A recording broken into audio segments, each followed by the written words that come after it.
TWR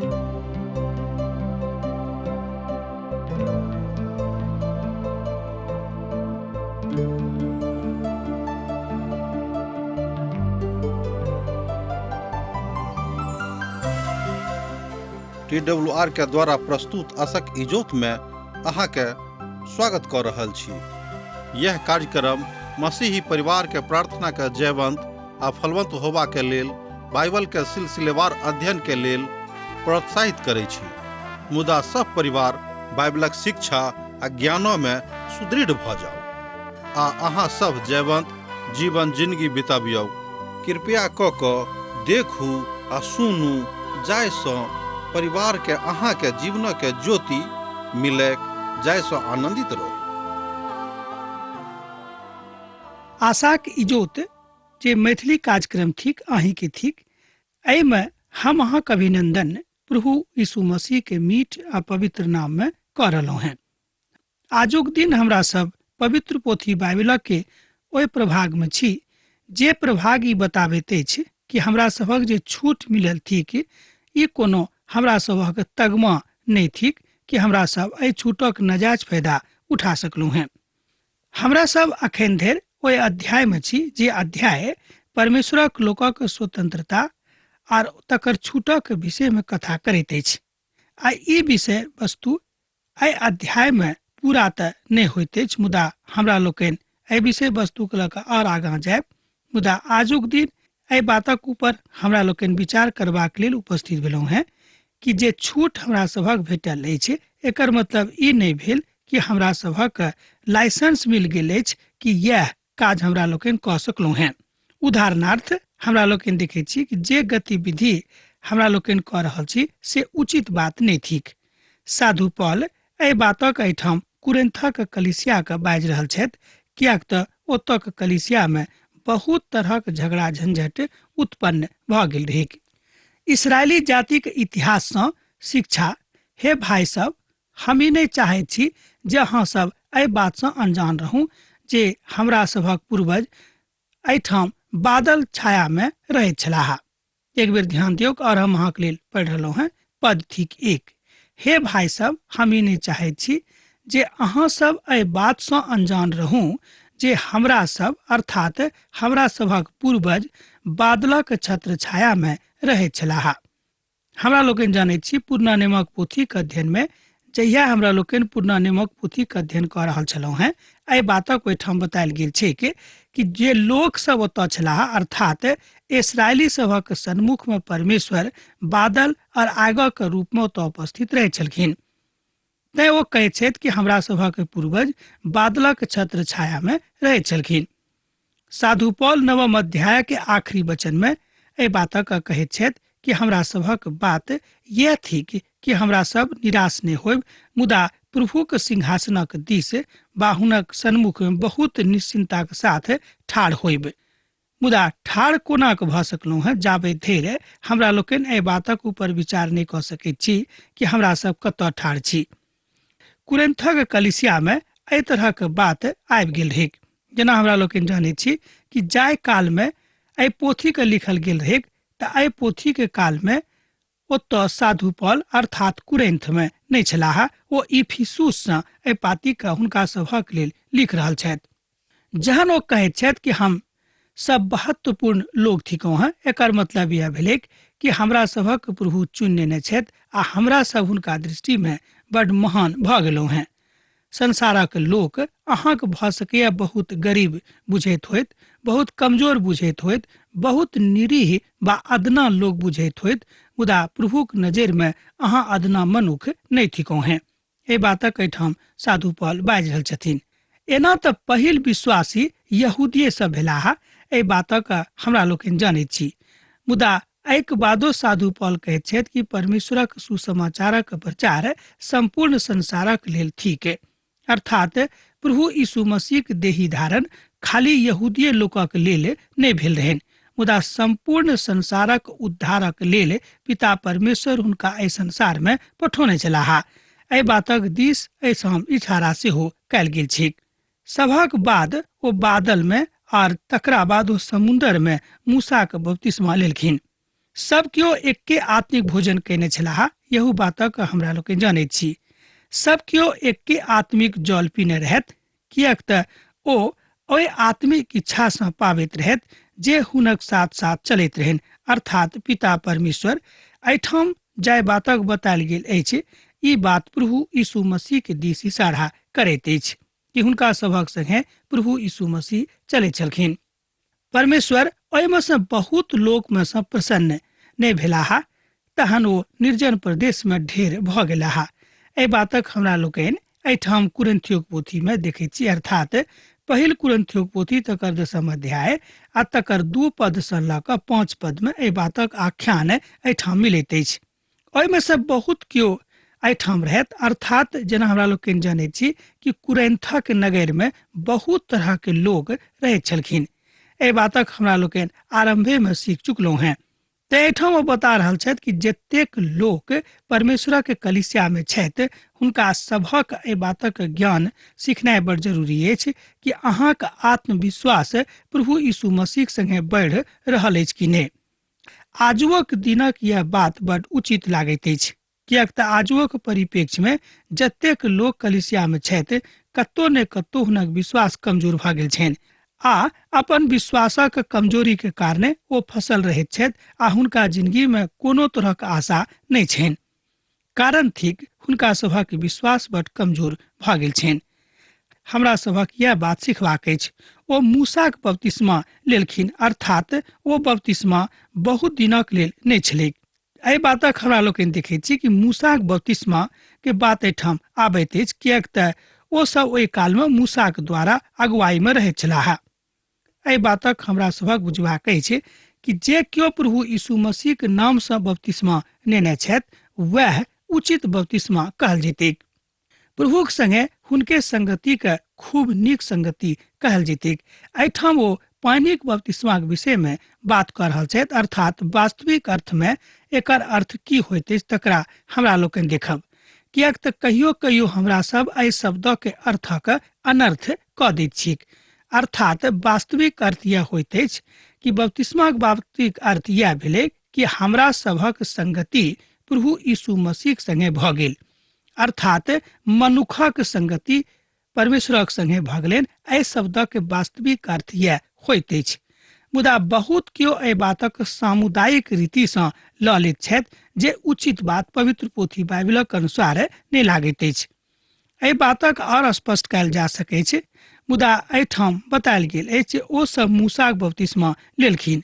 मुदा ओ सब मूसाक बपतिस्मा कोना के ल लेलखिन, एहि बातक एहिठाम सोचनाइ बड़ जरूरी भ जाइत अछि। आ ई बपतिस्मा तऽ हुनक लाल समुद्र में भेल रहनि, अर्थात निर्गमनक पोथी में एहि बातक बतावल गेल अछि। ओ समुद्रक बीच में सुखल भूमि के द क पार गेलाह, जहन प्रभु परमेश्वर हुनका सभक लेल लाल समुद्रक सुखा देने रहथिन। एहि बातक हमरा लोकनि एहिठाम सीखने छी। पवित्र पोथी बाइबिल बताबैत अछि कि जँ अहाँ पवित्र नहीं रहब तहाँ प्रभु के सन्मुख में ठाढ़ नहीं भ सकलहुँ हैं। एक गोटे बताबैत छथि कि जे केओ पवित्रता के दिस विशेष चिंता नहीं राखैत छथिन आ अनेरे अपन जिंदगी के चलाबैत छथिन, ओ कहियो परमेश्वरक सन्मुख में ठाढ़ होबे जोग नहीं भेता। आ साधु पौल एहि सबटा बातक एहि घटनाक्रमक एहिठाम पुनः दोहरिया रहल छथि, जाहिसँ हुनक लोक अर्थात परमेश्वरक लोक सजग भ जाय कि हुनका से गलती नहीं हुएक। ई बात हमरा सभक लेल दृष्टांत ठहरलैक। जेना ओ लालच केने रहत आ हमरा सब ओही तरह खराब वस्तुक लालच नहीं करी। एहिठाम हमरा लोकनि देखैत छी कि लोक लालच क क फंसि गेल छलाह। एही तरह साधु पौल एहिठाम कहैत छथि कि हमरा सब लालच नहीं करी, जाहिसँ हमरो लोकनि नहीं फंसिएक। बहुत बेर हमरा सब कोनो ने कोनो प्रकारक लालच में फंसि जाइत छी। एहि बातक एहिठाम साधु पौल पहिल कुरिन्थियोक पोथी तकर 10 अध्याय आ तकर 6 पद में बाजि रहल छथिन। पहिल 5 पद हमरा सभक विश्वासक स्वतंत्रता के ऊपर घटना का बतावल गेल अछि, अर्थात एहिठाम बतावल गेल अछि कि विश्वासक ऊपर जे हमरा सभक स्वतंत्रता के छूट देवल गेल अछि, तकरा हमरा लोकनि अनेरे एम्हर उम्हर किएक ल जा रहलहुँ हैं। हमरा सब मिल के एक राष्ट्र थिकौं हैं, अर्थात जतेक विश्वासी छथि ओ एक राष्ट्र के रूप में एहिठाम देवल गेल छै। उदाहरणार्थ हमरा लोकनि बाजि सकैत छी कि हमरा सब केओ एके माय बाबू के संतान थिकौ हैं, अर्थात पिता परमेश्वर के। एहि सत्यता के मानबाक लेल हमरा में से बहुत कम लोग तैयार होइत छथि, तैं हुनका जिंदगी में बहुत तरह के अशांति छनि आ शांति के फिराक में ओ एम्हर उम्हर घुरैत रहैत छथिन, मुदा हुनका जिंदगी में शांति नहि आबैत छनि। हमरा सबक बहुत बेर लालच पाप के दिस अर्थात पाप करेबाक दिस लऽ जाइत अछि। एक बेर आर ध्यान दियौ, हमरा सबक बहुत बेर लालच पापक दिस लऽ जाइत अछि। पापक एहि दुआरे हमरा लोकनि करैत छी किएक तऽ हमरा सभक मन में लालच आबि जाइत अछि। अहाँ आकारक पूजा वाला नहि बनब, जेनाकि ओहिमे सँ किछु लोक बनि गेल छलाह, आ जेनाकि धर्मक पोथी में लिखल अछि, लोक खा पियक लेल बैसलाह और खेलय आ कूदक लेल उठलाह। एहिठाम साधु पौल बता रहल छथि कि एहन जिंदगी लोक एहि दुआरे जियैत छथि कि हुनका अर्थात हुनक जन्म भऽ गेल छनि, तैं ओ जिंदगी जी रहल छथि। यहू तरहक मनुख एहि संसार में थिक। जँ अहाँ देखबे विचार कऽ कऽ बा विश्लेषित कऽ कऽ जँ अहाँ एहि बातक खोजनिहार बनि कऽ देखबै तऽ अहाँ पायब कि आजुक परिप्रेक्ष्य में एही तरहक लोकक बेसी संख्या बढ़ल जा रहल छनि। ओ बुझैत छथि कि हमरा सभक जन्म भऽ गेल अछि आ कोनो ने कोनो तरह हमरा सभक जिंदगी जीबाक अछि, बा जँ नीक सँ जीबाक अछि तऽ खूब पाइ कौड़ी कमाउ, मुदा लोक पाइए कौड़ी के विशेष महत्व दऽ दैत छथि आ परमेश्वरक तखा पर राखि दैत छथिन। आ तहन जहन हुनका जिंदगी में कोनो गलत काज भऽ जाइत छनि, कोनो घटना घटि जाइत छनि, तऽ प्रभु के गारि पढ़े में एको रत्ती देर ओ नहि करैत छथि। एहि तरहक बात बा एहि तरहक मानसिकता मनुखक मन में कतऽसँ आबैत अछि कि कहियो अहाँ सोचलहुँ हैं? ई मानसिकता बा एहि तरहक मनोदशा मनुख जातिक एहि दुआरे भऽ जाइत अछि किएक तऽ शैतान सबठाम मंडरा रहल अछि आ वएह एहि तरहक मनोदशा के मनुख जातिक अंदर में आनि दैत छथिन आ मनुख एम्हर उम्हर भऽ जाइत छथि। मुदा जँ अहाँ सावधान रहब तऽ एहि अवस्था में अहाँ कहियो प्रवेश नहि पायब। साधु पौल एहिठाम बड़ स्पष्टता के साथ एहि बातक 7 पद में बखान कऽ दैत छथिन।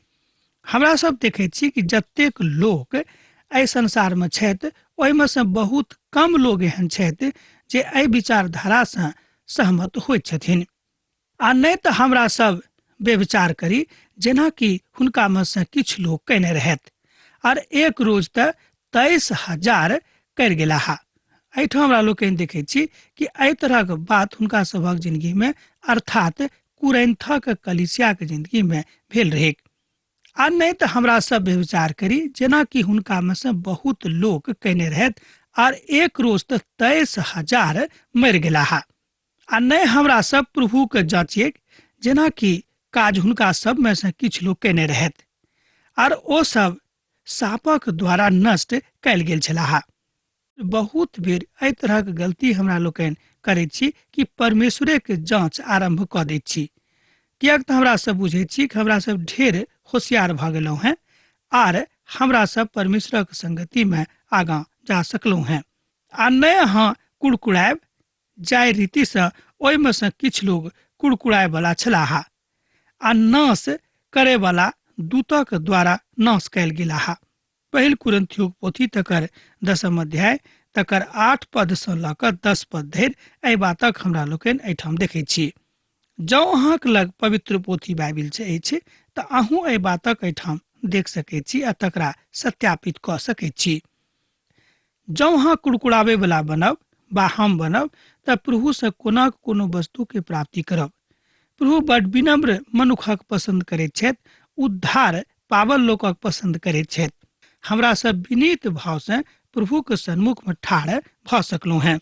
जँ हमरा सब हुनका सन्मुख में विनीत भाव से ठाढ़ भऽ जेबै तहने हमरा सब प्रभु के चिन्ह सकैत छी।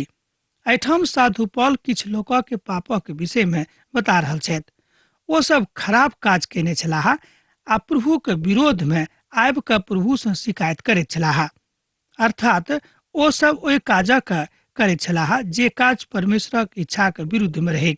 आ बात ओहि कालक छल आ अखन धरि लोग वही परिवेश में अपन जिंदगी के बिता रहल छथि अर्थात सत्य से परे भ क ओ सब अपन जिंदगी के काज आरंभ कयने छलाह। मुदा एहि बातक अहाँ बुझि सकैत छी जे परमेश्वरक इच्छाक प्रतिकूल ओ सब गेल छलाह। जहन हमरा सब परमेश्वरक इच्छा के प्रतिकूल में स्वयं के लऽ जेबै तऽ कोना के आशा राखि सकैत छी कि प्रभु से हमरा लोकनि किछु पायब। ई सब बातक हमरा लोकनि पवित्र पोथी बाइबिल में सीखैत छी। याकूबक पोथी तकर 1 अध्याय आ तकर 5 पदक आगू जँ अहाँ पढ़बै तऽ पायब कि एहन मनुख एहि बातक आशा नहि राखै कि हुनका परमेश्वर से किछु भेटतनि। ई सब बात जे हुनका ऊपर पड़ल रहनि ओ दृष्टांतक रूप में छल। ओ हमर चेतावनी के हेतु जे जगतक अंत काल में रहैत अछि लिखल गेल अछि। एहिठाम पवित्र पोथी बाइबिल एहि बातक बखान करैत अछि। पहिल कुरिन्थियों पोथी तकर 10 अध्याय आ तकर 11 पद में अहाँ एहि बातक देख सकलहुँ हैं।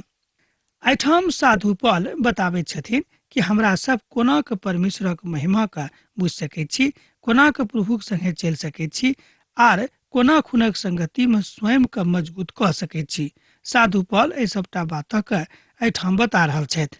ओ कहैत छथिन कि जे किछु छूट प्रभुक दिससँ मसीही लोगक भेटल छनि, विश्वासी लोगक भेटल छनि, हुनक छूटक जँ हमरा लोकनि गलत फायदा उठाबैत छी, जे स्वतंत्रता प्रभु हमरा सभक देने छनि, जँ एहि स्वतंत्रता के हमरा लोकनि गलत रीतिसँ इस्तेमाल करैत छी, तेकर मतलब यह भेल कि प्रभु हमरा सब गोटे से नाराज भऽ जेताह। हमरा सभक एहि घटना सबमे किछु सीखक अछि वा किछु सीख लेबाक अछि। हमरा सभक लग मसीह छूट तऽ अछि, अर्थात एकर अर्थ यह नहि भऽ गेल कि हमरा सभक तगमा भेट गेल अछि कि हमरा सब ई काज कऽ सकलहुँ हैं।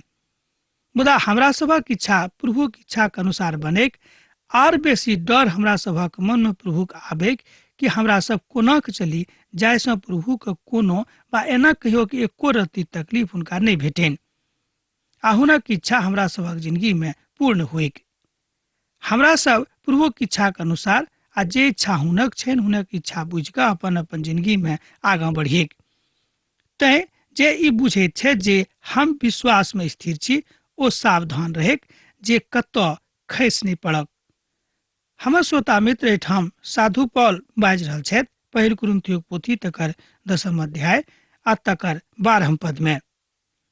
तैं जे ई बुझैत छथि जे हम विश्वास में स्थिर छी ओ सावधान रहैक जे कतौ खसि नहि पड़ैक।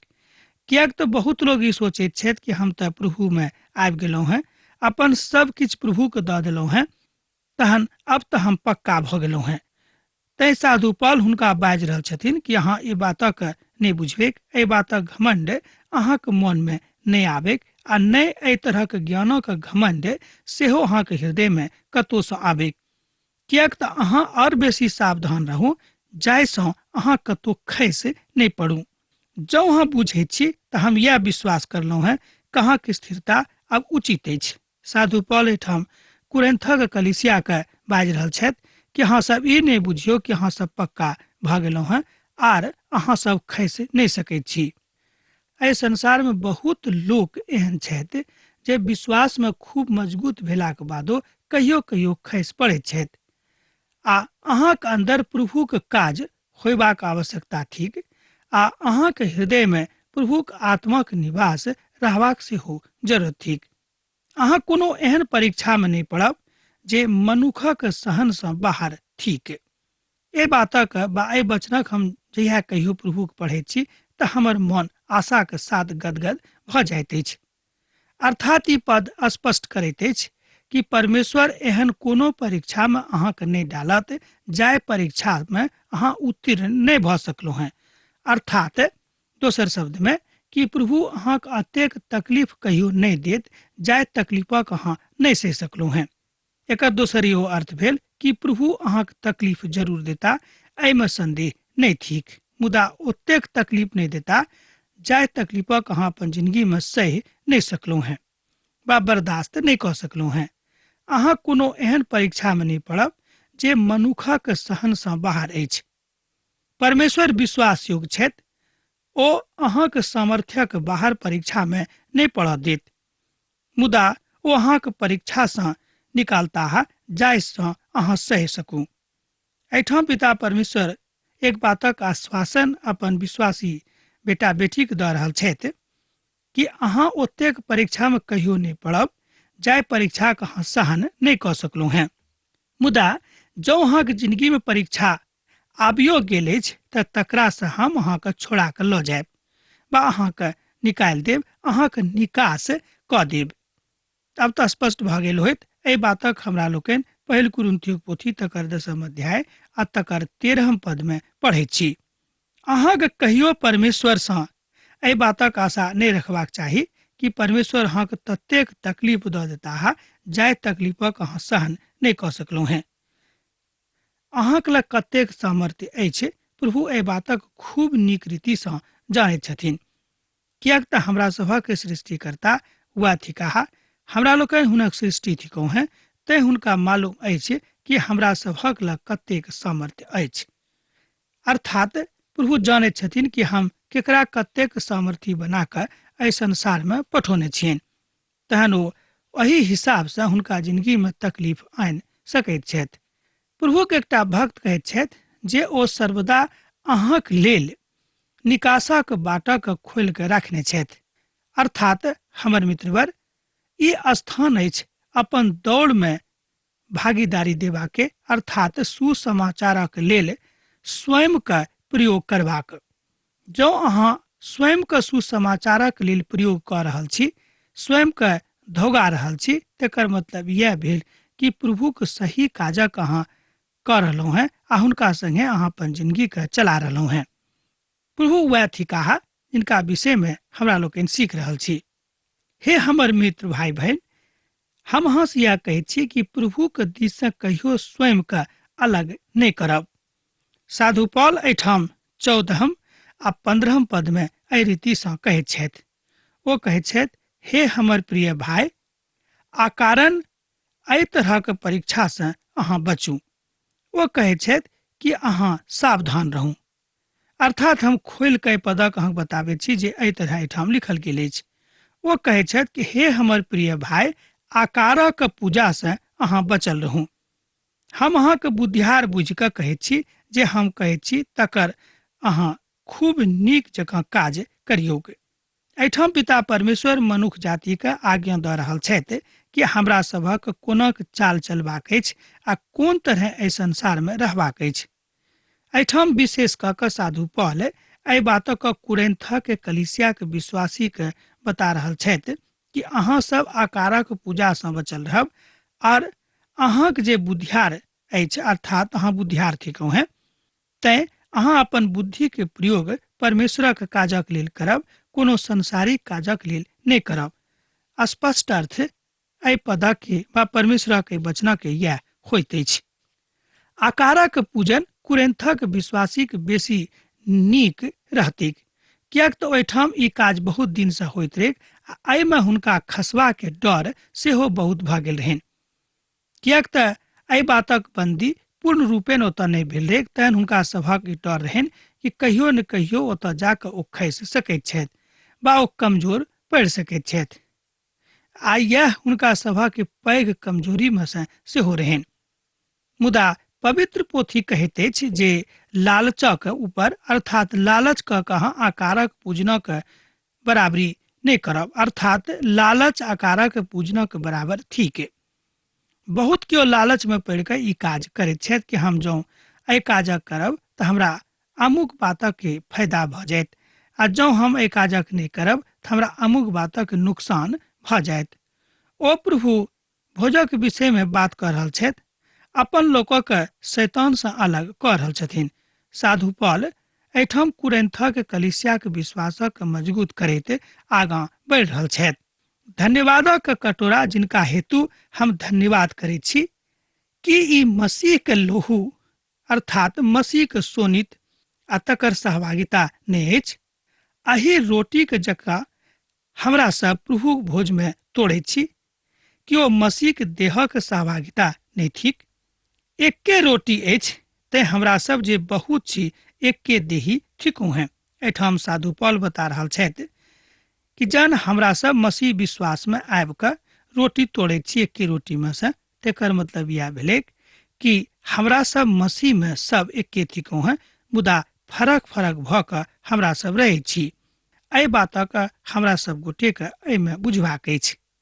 यह बातक लोक नहि बुझैत छथि, तैं प्रभुक राजक बढ़ोतरी नहि होइत अछि, आ लोक सेहो प्रभुसँ आशीष प्राप्त नहि करैत छथि। साधु पौल एहिठाम एहि बातक स्पष्टीकरण दऽ रहल छथि, किएक तऽ हमरा सब ओहिमे सहभागिता होइत छी जे देहिक नजरिसँ इस्राएली थिकाह। हुनका देखियौ कि ओ बलि खायवला वेदीक सहभागी नहि छथि। एहिठाम साधु पौल बता रहल छथि कि भऽ सकै छै कोई इस्राएली होइत, मुदा जे काज हुनका नहि करबाक छनि वएह काज ओ कऽ रहल छथि। हम एहिठाम अहाँसँ कहैत छी कि अहाँ आकारक पूजाक दिस नहि बढ़ब आ नहि एहि तरहक कोनो पाप प्रभुक दृष्टिमे करब जाहिसँ हुनका तकलीफ होनि। पहिल कुरिन्थियोक पोथी तकर 10 अध्याय 16 पदसँ लऽ कऽ 19 पदक पढ़ि कऽ अहाँ एहि बातक सत्यापन कऽ सकलहुँ हैं। पौलुस एहिठाम अपन विवादक घेरामे स्वयंके नहि आनैत छथि, मुदा एहिठाम ओ बाजि रहल छथि कुरिन्थक कलीसियाक विश्वासीके कि अहाँ सब कोनो तर्कमे नहि पड़ब आ प्रभुक कहियो परीक्षा अहाँ नहि लेबेक, किएक तऽ ई बात प्रभुक उचित नहि लागैत छनि आ नहि ओ एहि बातसँ प्रसन्न होइत छथि। अर्थात एहि बातक प्रभाव अखनो ओतऽ नगण्य अछि। पौलुस एखनो धरि विश्वासक स्वतंत्रताक ऊपर बखान कऽ रहल छथि। ओ बात कह रहल छथि कि एहि बातक छूटक हमरा लोकनि कहियो नाजायज रीतिसँ प्रयोग नहि करबै तऽ उचित रहत। ओ कहैत छथि जे हमरा सब दोसराक जकाँ दुष्ट आत्माके सहभागी नहि बनी तऽ उचित होइत। एहि बातक अहाँ 23 पदमे देख सकैत छी। अब आजुक अध्ययन हमरा एहिठाम समाप्त करबाक आज्ञा दिअ। जेना अहाँ सब पाती लिखैत रहैत छी, लिखैत रहब, बिसरायब नहि। यीशुक नेह अहाँक जिंदगीमे बनल रहेक। आमीन। हमर विश्वास अछि कि ई कार्यक्रम अहाँके लेल लाभदायक सिद्ध अछि। हम चाहै छी कि अहाँ अपन आशीषके हमरा संग साझा करू। जँ अहाँके नजीक बाइबलसँ आ जीवनसँ सम्बन्धित कोनो प्रकारके प्रश्न भऽ सकैत अछि तऽ अपन समस्याके लेल प्रार्थना करबाके लेल जँ चाहै छी तऽ हमरा फोन नंबर पर जरूर संपर्क कऽ सकैत छी। परमेश्वर अहाँ सबके लेल एकटा सुंदर, सुखद, आनंदित दिन प्रदान करैक।